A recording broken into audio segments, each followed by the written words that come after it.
Are you guys going to be changing your set list for the future of this tour? Of this tour? Yeah, now that the CD is like out. Yes. Maybe a little bit. Yes. Maybe you're right. Someone take the mic away from him. Is Neil intoxicated? Alex, take the mic from him. Alright, hold on. You know this guy right here. What's up? Oh, Justine, you're gonna make him Give him back the mic. Me. Alright, the lyrics.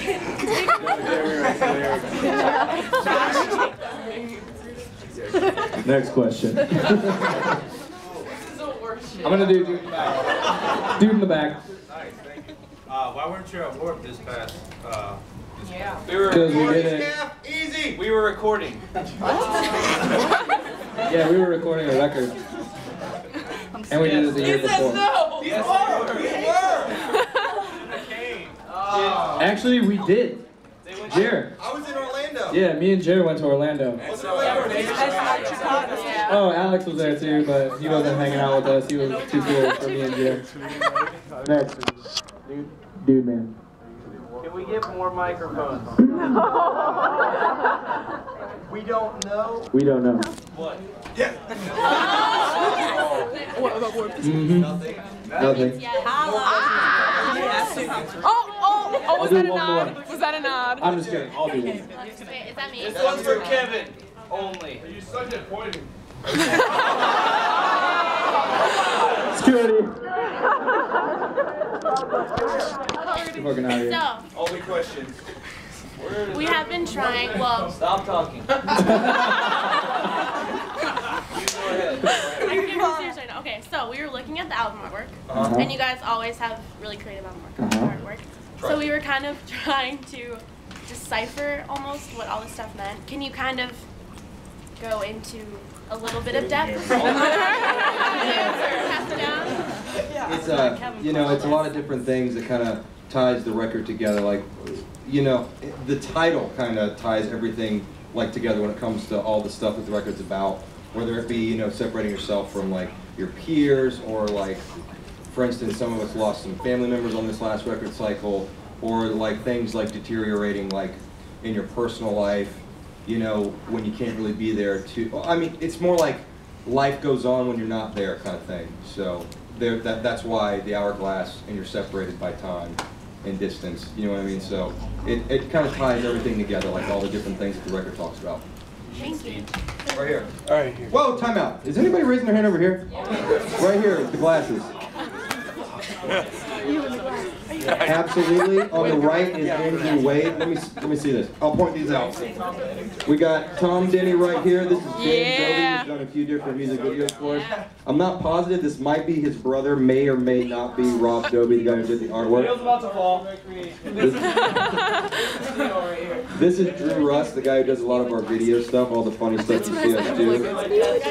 That's Neil right there on the album cover. This is Chad Gilbert, the guy who produces our and this is Andrew Wade, pretty much the 6th member of the Day to Remember, so that's all the people on the record. More over here. Red shirt. What about Sam? Yeah, Tom's doing, he's recording. He's been recording a lot of bands recently, and he's still good old Tom. He has his head tattooed. Yeah, his forehead says Invincible.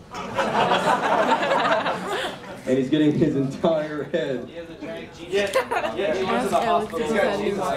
and he almost lost his liver or something like that. Something like that. Maybe. I offered to give him mine, but he was okay. Right here. Last night's show was great. How many people came last night? Anybody in here? Ask about tomorrow. What about that guy's an early raiser. Okay, over here. Is there any significance with the guys facing backwards on the album? This is what happened. You see what happened was. You can't really tell because don't count that one. The actual first record, I didn't even notice this. This wasn't meant to happen whatsoever until we got to here. And then I'm kind of looking back at all the other artwork, I'm like, shit. There's a guy with his back to you on every single album, except for Old Record. But the original version of it had a guy with his back facing you, so I was like, why mess up a good thing? So there you have it. Oh, here we go, Liz. Right here. Yes! We have midnight tickets for tomorrow. Oh, woo! Wait, Thursday. Thursday. You have a show tomorrow. You definitely have a show tomorrow. I want you to know this is serious. In all seriousness, I threatened our tour manager's life over this movie. Because I've been telling him for a week to buy me tickets to this thing. And it's a tradition. I've always been at the midnight showings of all the movies. You didn't go with me? You didn't go with me last time? Yes, we did. No, you didn't. Oh, that's right. He was so drunk. Oh my god. Yeah, Kevin was there too. I guess they were, yeah. But no, seriously. We told him that if we didn't get tickets to that, he was going to be skating home. With a skateboard. But he came through, and we're going to be seeing it on the 19th. I think that's when it comes out. Yeah. Yeah. Thursday. Yeah, Thursday night. There it is. There There you go. Try to. I wanted to look most like him. Anybody? Right here. What's your favorite song off the new album? Okay, good. We can have other people answer this too. My personal favorite, I don't know. To be honest with you, I really like a lot of them. This record's really personal to me. And I'd say if I had to pick one right now, I would say It's Complicated, which is track 3. I don't know the number, but no, I don't. All signs point to the Lauderdale. Yes, I do. Yeah. 7. They don't know the names to these songs yet. So. 7. Neil said 7. That's the same thing. That's the what yours is. That's right. So what's yours? 4. 1 through 10. 9 to 11.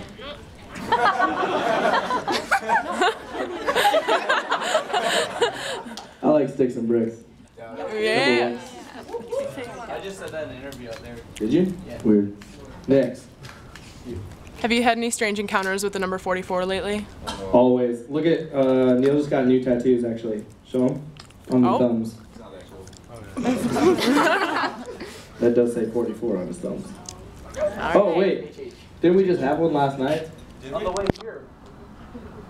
No, me and Josh were playing football, Madden 2011, and it was fourth quarter with 4 minutes and 4 seconds left. Aww. That's 400 right then. No, there were 4s. That's 400. So for those who don't know, the number 44 cursed our band, and we see it everywhere we go. And Alex refuses to believe in the power of 44. Yeah, I'm actually a hater. I was a hater for years, and I was just converted a few months ago. This is a new thing. What's up? This is about 4 years deep. No, I'm just admitting that I've been converted because it literally follows me wherever I go, even though I was trying to hate on these guys for years, saying that it followed them. It actually does, and now all of you are cursed as well. Oh, woo! Well, fuck. What did you? Hey, somebody else pick somebody. Way in the back row. Very sure. That's me. How was the writing and recording process different for this album from the past 3 albums? We didn't suck. We wrote it on a bus. We wrote it on a bus literally in Europe when we were doing festivals, and in Europe the bus can't run, like the generator can't run, so it was probably 95 to 100 degrees inside the bus as we were demoing and writing these songs with Andrew. It was horrible. Yeah, the main difference between this one and any of the others, actually everything's completely different. I wish we had 5 microphones. Yeah, that'd be nice. Every record's been completely different. The biggest difference between this one is, like he's saying, the way it was done. Homesick was recorded, or at least written on the road as well, but this one was different because we were actually prepared. Homesick was kind of like a last minute thing. You know, it had been like 2 years we were touring on For Those Who Have Heart, and the guys at Victory hit us up and they're like, hey, you know, it's been like 2 years, you should probably think about turning in a new record. And we were like,